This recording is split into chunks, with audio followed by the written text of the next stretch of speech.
Agenda उद्योग विभाग का था, जिसमें एमएसएमई निदेशालय के पदों का पुनर्गठन किया गया। इसमें कुल 57 पदों को सरेंडर किया गया, एक पद उद्योग विभाग को वापस किया गया और मुख्यालय स्तर पर 106 पदों को चिन्हित करने की स्वीकृति दी गई। कला एवं संस्कृति विभाग का अगला एजेंडा था, जिसके अंतर्गत पुरातत्व निदेशालय के अंतर्गत पूर्व से स्वीकृत 16 तकनीकी पदों के विरुद्ध 12 पदों पर 11 माह अथवा नियमित नियुक्ति होने तक जो भी पहले हो संविदा के आधार पर नियोजन करने की स्वीकृति दी गई।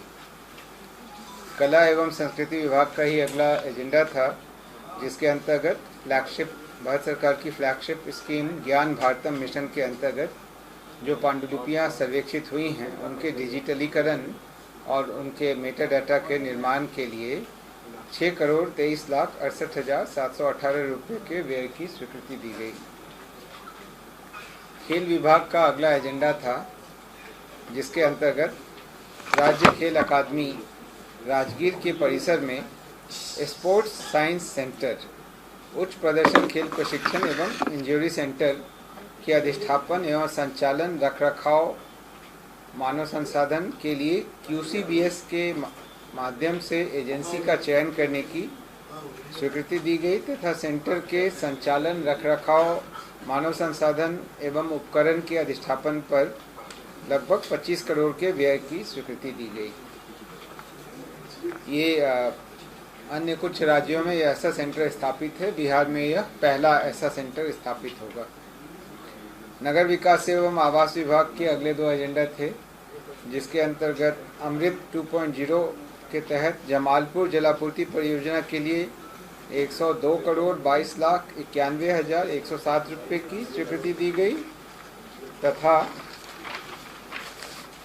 मुंगेर जलापूर्ति परियोजना फेज 1 हेतु 177,72,47,949 रुपये की स्वीकृति दी गई। राजस्व एवं भूमि सुधार विभाग का अगला एजेंडा था, जिसके अंतर्गत नवादा जिला के रजौली अंचल में कुल 43.98 एकड़ अनाबाद बिहार सरकार की भूमि बिहार औद्योगिक सुरक्षा बल की स्थापना हेतु गृह विभाग को निःशुल्क अंतर्विभागीय हस्तांतरण की स्वीकृति दी गई। विधि विभाग का अगला एजेंडा था, जिसके अंतर्गत भागलपुर, पूर्णिया एवं गया न्याय मंडल में NDPS अधिनियमों के अंतर्गत वादों की सुनवाई हेतु अनन्य विशेष न्यायालयों की स्थापना के निमित्त 3 जिला एवं अपर सत्र न्यायाधीश के न्यायालय के लिए अराजपत्रित कोटि के कुल 27 विभिन्न पदों के सृजन की स्वीकृति दी गई। विधि विभाग का ही अगला एजेंडा था, जिसमें राज्य के विभिन्न जिलों यथा पश्चिमी चंपारण, मधुबनी, भोजपुर, सिवान, अररिया, सुपौल, खगड़िया, जहानाबाद, बक्सर, जमुई, कैमूर, कटिहार, सीतामढ़ी, मुंगेर, मधेपुरा, बांका, शेखपुरा, औरंगाबाद और लखीसराय में अनुसूचित जाति एवं अनुसूचित जनजाति अत्याचार निवारण अधिनियम के अंतर्गत न्यायालयों में लंबित वादों के शीघ्र निष्पादन हेतु 19 अतिरिक्त अनन्य विशेष न्यायालय की स्थापना के लिए अराजपत्रित कोटि के कुल 171 विभिन्न पदों के सृजन की स्वीकृति दी गई। समाज कल्याण विभाग का अगला एजेंडा था, जिसके अंतर्गत समाज कल्याण निदेशालय के अंतर्गत संचालित 23 पर्यवेक्षण गृह बालक, 1 पर्यवेक्षण गृह बालिका, 1 विशेष गृह एवं 9 सुरक्षित स्थानों में सुरक्षा के लिए 330 गृह रक्षकों को रखने एवं इसके लिए प्रतिवर्ष 14,35,35,960 रुपये के वार्षिक व्यय की स्वीकृति दी गई। अगला एजेंडा स्वास्थ्य विभाग का था। राजकीय आयुर्वेदिक कॉलेज पटना के द्रव्य गुण विभाग में दिनांक 10/1/90 से 16/2/90 तक प्रवाचक का 1 और 22/3/11 से 30/6/20 तक प्राध्यापक का 1 पद, 2 सुपरन्यूमररी पोस्ट के सृजन की स्वीकृति दी गई। ऐसा माननीय सर्वोच्च न्यायालय के आदेश के आलोक में बिहार जिला आयुष चिकित्सा राज्य आयुष चिकित्सा सेवा नियमित अनुबंध के आधार पर नियुक्ति एवं सेवा शर्त संशोधन नियमावली 2026 की स्वीकृति दी गई। स्वास्थ्य विभाग का ये अगला एजेंडा था, जिसमें बिहार स्वास्थ्य विज्ञान विश्वविद्यालय पटना के प्रशासनिक कार्यों के प्रयोजनार्थ उप कुल सचिव का 1 पद, सहायक कुल सचिव का 2 पद, उप परीक्षा नियंत्रक का 1 पद तथा सहायक परीक्षा नियंत्रक के 2 पदों अर्थात कुल 6 पदों के सृजन की स्वीकृति दी गई। सिविल विमानन विभाग का अगला एजेंडा था, जिसके अंतर्गत मुख्यमंत्री बिहार हेली टूरिज्म एवं एयर टूरिज्म सेवा योजना 26 के तहत पर्यटकों के उड़ान को संपन्न कराने के लिए हेलीकॉप्टर की सेवा